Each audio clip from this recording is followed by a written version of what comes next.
Well, welcome to All Saints. And so, well, here we are, the start of a new year, 2021. And what I thought I would do at this point is share with you some of my thoughts and feelings and some reflections, perhaps even some hopes and dreams about the year ahead and what might be possible for us as a parish. And so my thoughts and reflections today come to you with some good news, some bad news, and a disclaimer. So the bad news first.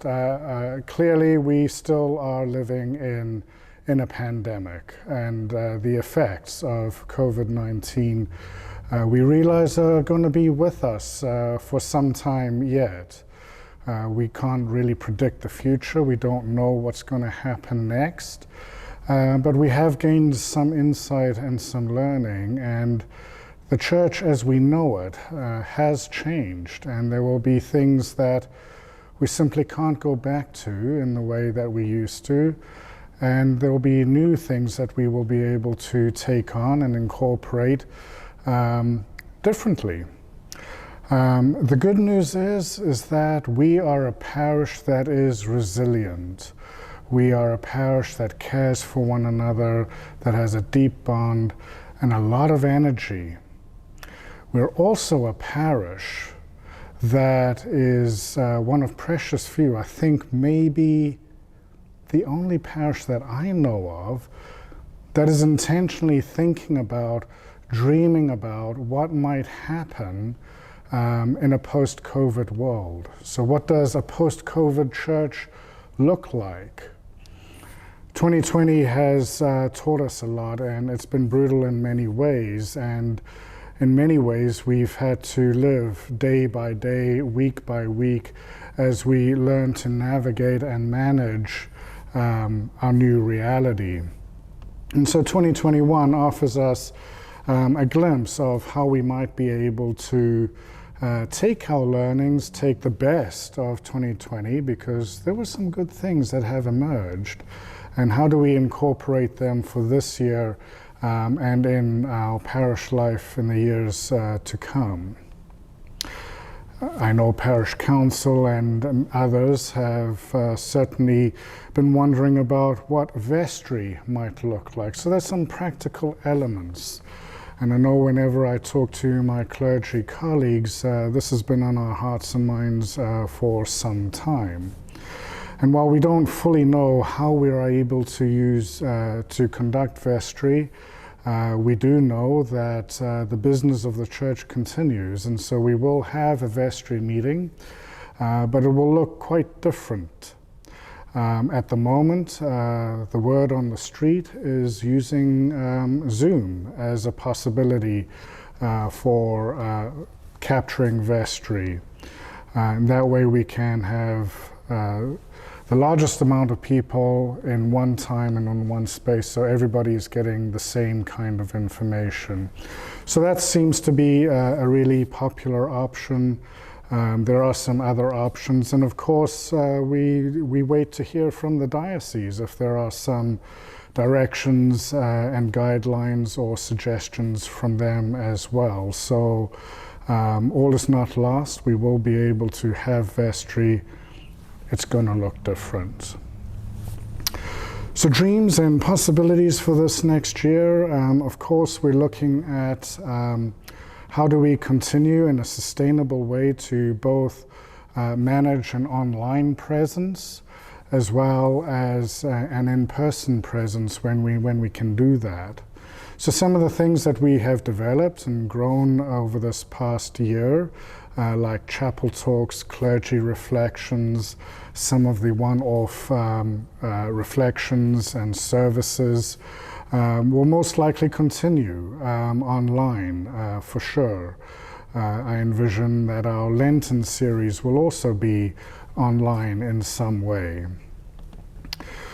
Also worship. We've learned a lot in terms of how do we conduct worship over this past year. We've started with recorded services, which have been very popular and have been quite excellent, thanks in large part to the direction and the work of Cliff Caprani, our videographer, who is incredibly skilled at what he does, and we are in his debt for all that he has been able to provide us as a parish in terms of continuing an online ministry and developing that for us. We've also learned and started to incorporate live streaming, and yes, this in many ways is our Achilles heel in many ways for our online ministry. It's been a larger learning curve than I anticipated, than many of us anticipated. And the one thing about live streaming is you don't have the opportunity to edit things before it goes live. You're always having to correct mistakes and tweak things after the fact. And so I thank you for your patience and your feedback as we have begun to learn about live streaming and how that affects us as a parish in our worship life. Worship is the heart and the core of all that we are and do as Christians, as Anglicans. And so it is quite obvious that certainly this past year, a lot of time and a lot of energy has been going into how do we maintain and safeguard our worship life as a community, not losing the flavor of All Saints, but also being willing to explore new and other ways of worshiping. And I think this is where we'll be focusing on in 2021 as well. How do we develop our worship life in a sustainable way that it can accommodate both an online audience as well as an in-person audience? And I know there is a group of people that is beginning that work now, and so I'm looking forward to those courageous and creative conversations that might be emerging as well. Later on, as we get closer to the fall, certainly looking at our financial campaigns, our financial pieces of the parish. This is work that has been ongoing in 2020. A lot of it has been behind the scenes, but how do we strengthen and develop that for this year in a meaningful way, in a sustainable way? And let me take this opportunity to thank all of you who have contributed in time, money, talent, and however you have contributed to the life of the parish. We are better because of your contributions. And so thank you so much for all your work and dedication with that. So yes, of course, we will be having conversations about money, but more than that, we are also going to be reintroducing and revisioning some of our committees and programming that we've been, that have had to, out of necessity, take a bit of a back seat in 2020. And so now really is the first opportunity in a new year with some new learning that we can be confident in to reimagine and reintegrate some of our committees and our programming that we have been used to as a parish. And so as with many people, I'm looking forward to how these committees reemerge and redevelop in this next year. A new thing that is certainly a passion of mine, a hope of mine, is to include an All Souls service, which will be the beginning of November. This will be a new thing for us as a parish. We all have lost loved ones and people who are dear to us. Some of them have died in this last year, and we grieve still. Some people we still carry with us who have died many years ago, but still have continued to be a huge part of who we are. And so it is appropriate that we have a liturgy and a service that can honor them, that we can remember them as well.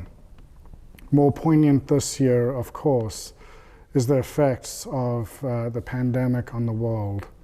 what we have lost and what we grieve as a result of COVID-19, we can also express in a liturgical way. And so the disclaimer, of course, is that these are simply my thoughts and reflections. Nothing is carved in stone. And because we are still living in a pandemic, everything is subject to change. But I know, because of who we are as a parish, we will be able to navigate this year well and the years to come well. And we will be a church that is relevant today and in the future because of our efforts, because of our learning, because of our willingness to take risks and to dream big.